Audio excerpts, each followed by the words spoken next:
Allahu Akbar, Allahu Akbar, Allahu Akbar, Allahu Akbar, Allahu Akbar, Allahu Akbar, Allahu Akbar, Allahu Akbar.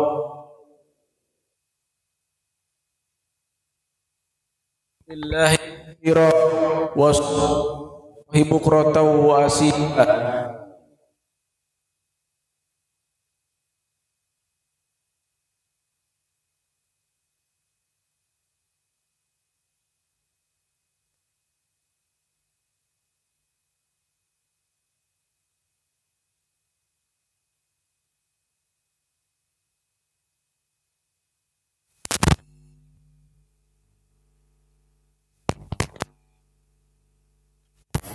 La ilaha illallah wahdahu la syarikalah wa asyhadu anna Muhammadan abduhu wa rasuluh. Ya ayyuhalladzina amanu illa wa antum muslimun. Ya ayyuhan nasu taqu rabbakumul ladzi khalaqakum min nafsin wahidah wa khalaqa minha zawjaha wa batha minhuma rijalan katsiran wa nisaa wattaqullaha alladzi tasaaluna bihi wal arham innallaha kana 'alaikum.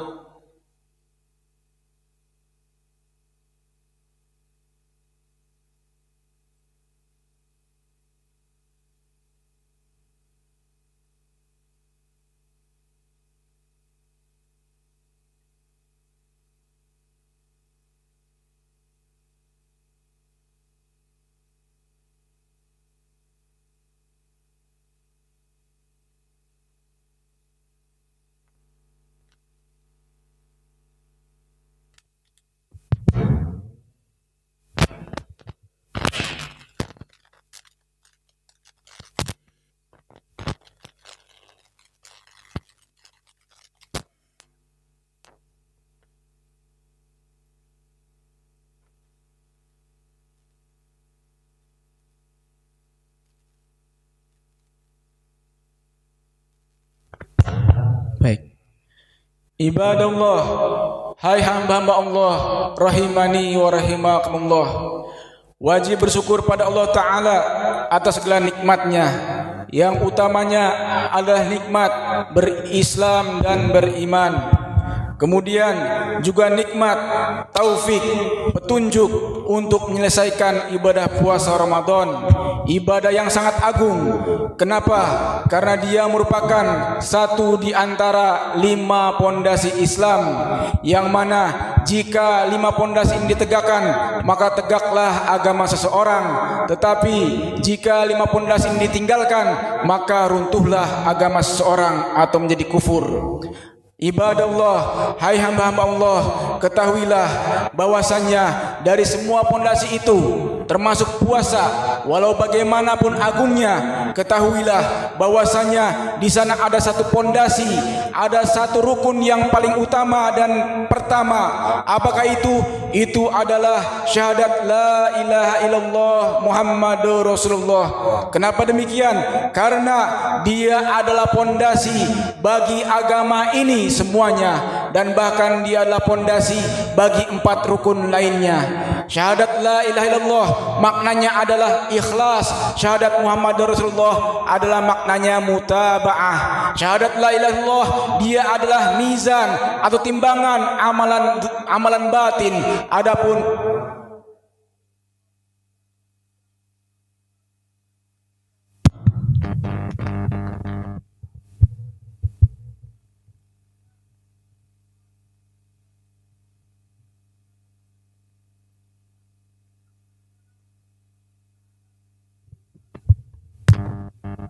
Udullaha mukhlisina lahuddin wama, dan tidaklah umiru mereka diperintahkan illa kecuali liya'budullaha, supaya mereka mengibadai Allah mukhlisina dalam keadaan ikhlas, mukhlisin dalam keadaan ikhlas, yaitu murni ibadahnya hanya karena Allah, bukan karena sum'ah ataupun riya ataupun lainnya. Adapun dalil tentang wajibnya mutaba'ah adalah sabda Rasulullah sallallahu alaihi wasallam, "Man amila amalan laisa alaihi amruna fahuwa raddun." Man barang siapa amila yang mengerjakan amalan, suatu amalan apapun bentuknya, laisa yang tiada alaihi atasnya amruna perintah kami, fahuwa maka dia raddun tertolak. Maka setelah kita mengetahui betapa pentingnya dua kalimat syahadat, sampai-sampai Allah Ta'ala memerintahkan Rasulnya berdakwah selama 13 tahun di kota Makkah, berdakwah kepada dua kalimat syahadat ini sebelum berdakwah kepada yang lainnya. Kemudian setelah 13 tahun ini, maka Allah Ta'ala mensyariatkan rukun-rukun yang lainnya, terutamanya di kota Madinah. Kemudian, hai hamba-hamba Allah rahimani wa rahimakumullah, Ramadan memang telah berlalu, tapi pertanyaannya, apakah berarti ibadah juga telah berlalu dan selesai? Jawabannya adalah tidak.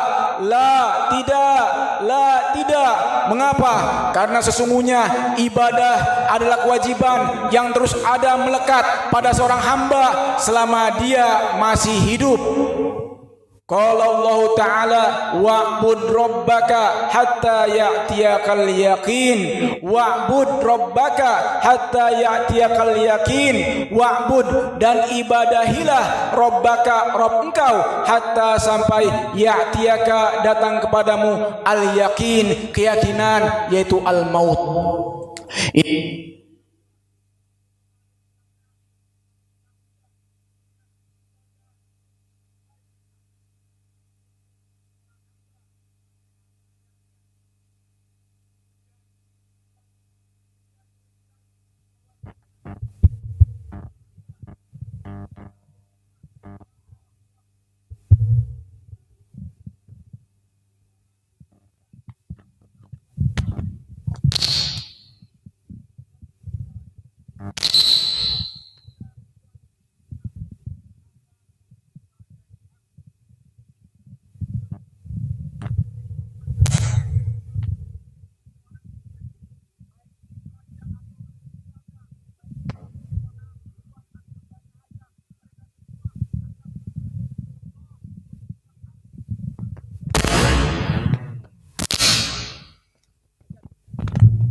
Ya, boleh kesana?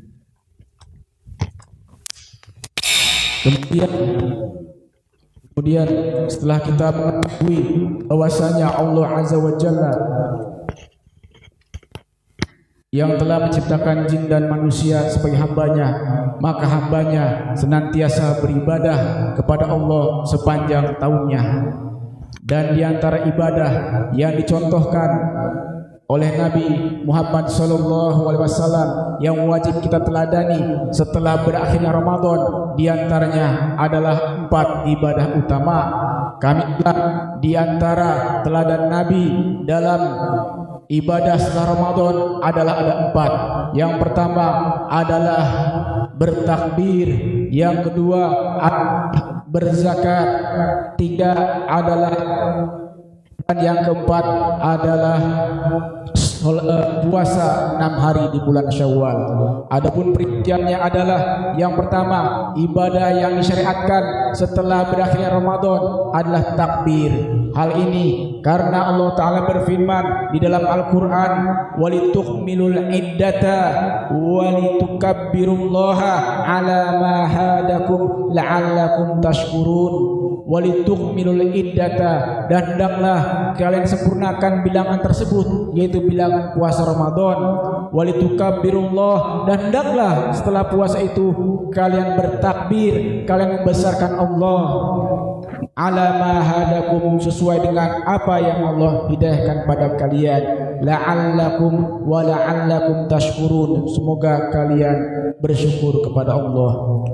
Kemudian takbir ini adalah dimulainya ketika matahari tenggelam kemarin, yaitu di awal dari bulan Syawal, kemudian berakhir ketika sebelum sholat Id.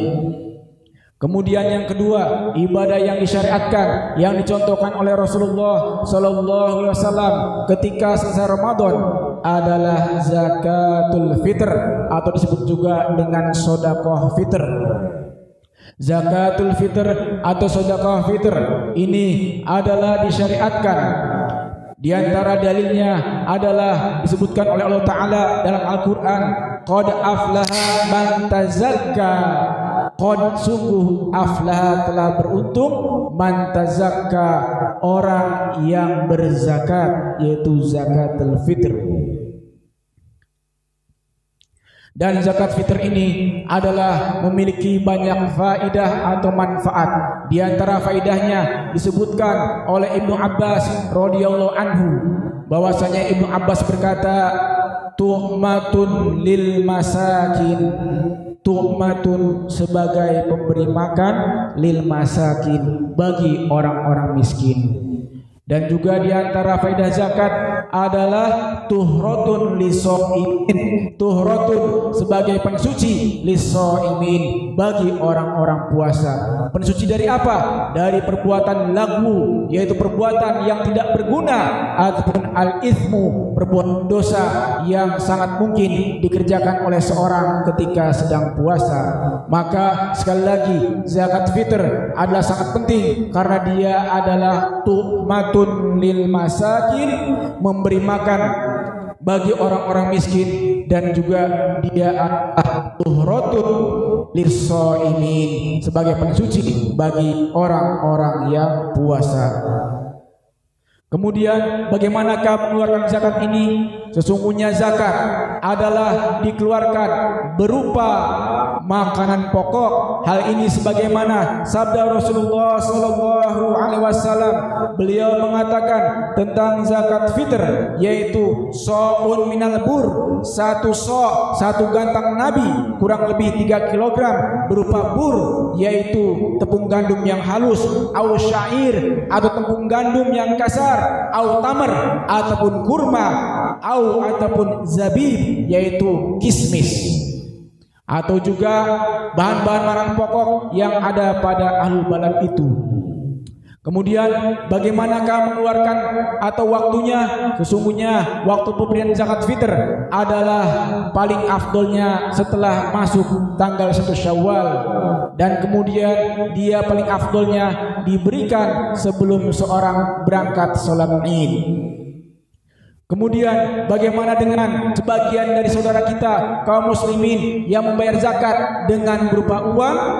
Jawabannya dijelaskan oleh Fadilatul Syekh Shalih Al-Fauzan hafizahullah taala, bahwasanya la tujzi'u zakatul fitr bil qimah, la tujzi'u tidak sah, la tujzi'u tidak sah, la tujzi'u tidak sah zakat fitr dengan biayanya atau dengan uang. Kenapa demikian? Karena demikian itu adalah khilafus sunnati Rasulillah, telah menyelisihi kepada sunnah petunjuk Rasulullah Sallallahu Alaihi Wasallam. Padahal di masa beliau pun telah ada uang dinar dan dirham.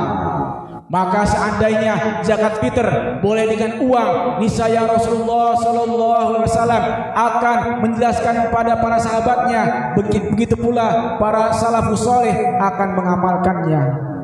Hal ini menunjukkan bahwasanya zakat fitr haruslah dengan bahan makanan pokok.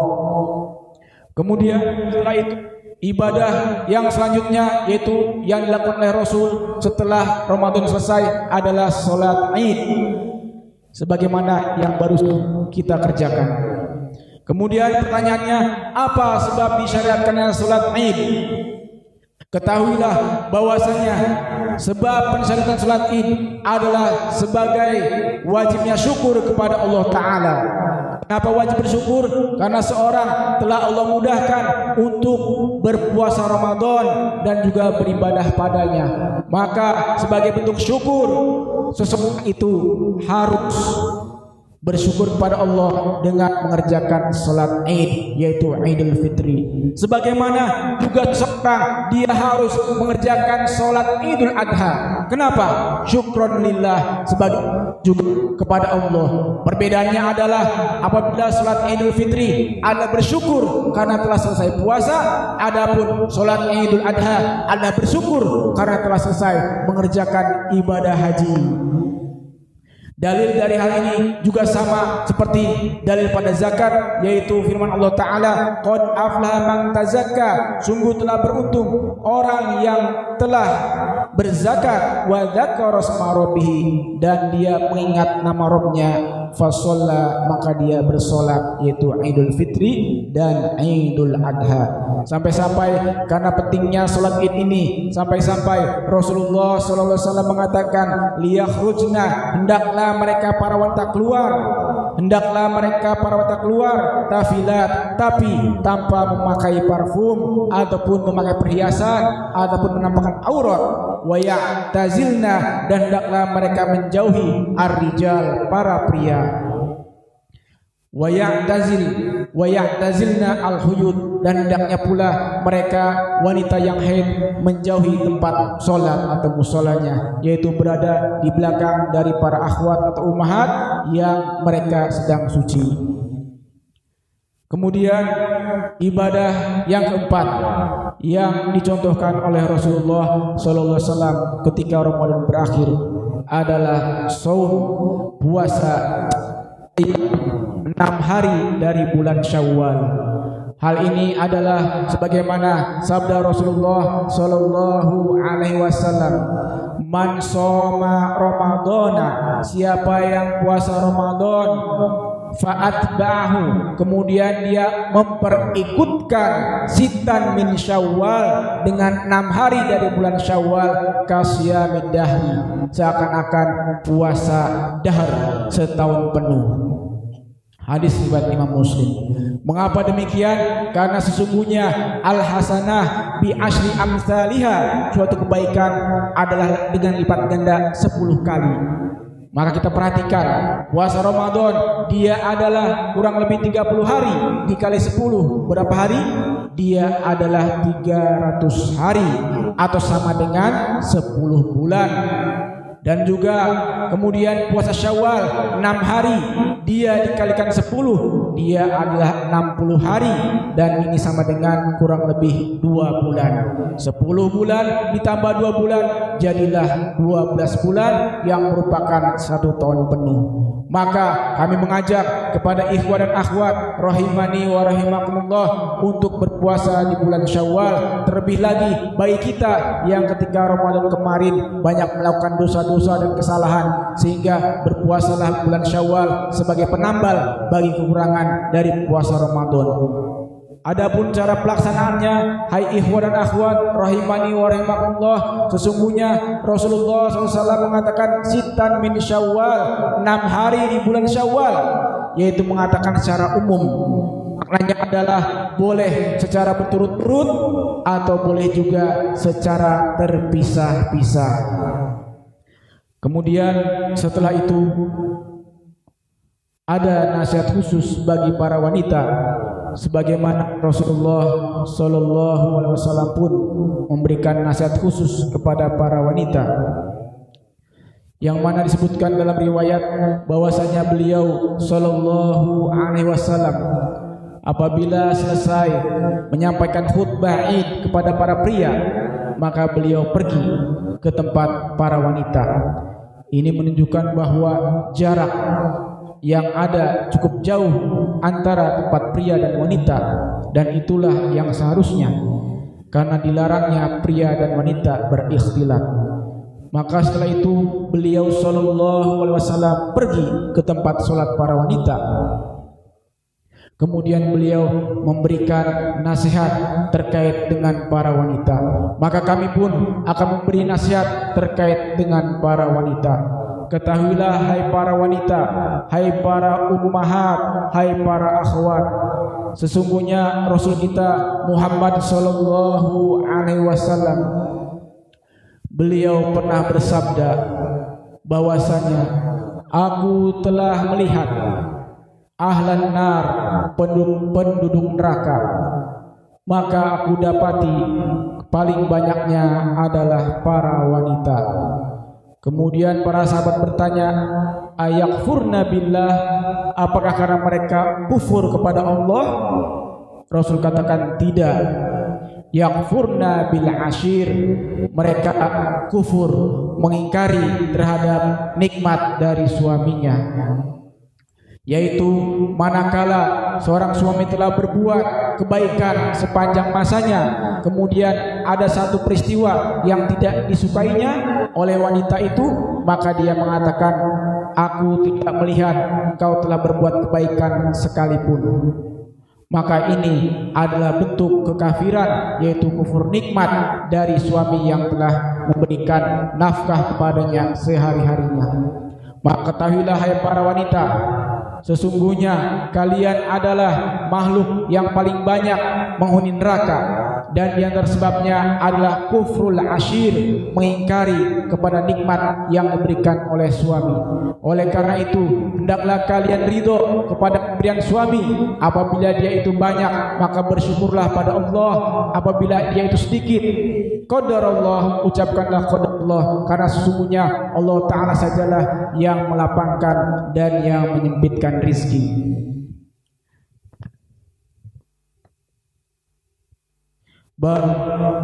Barakallahu li wa lakum fil Qur'anil azim wa nafa'ni wa iyyakum bima fihi minal ayat wa dzikril hakim. Aqulu ma tasma'un innahu wal ghafurur rahim.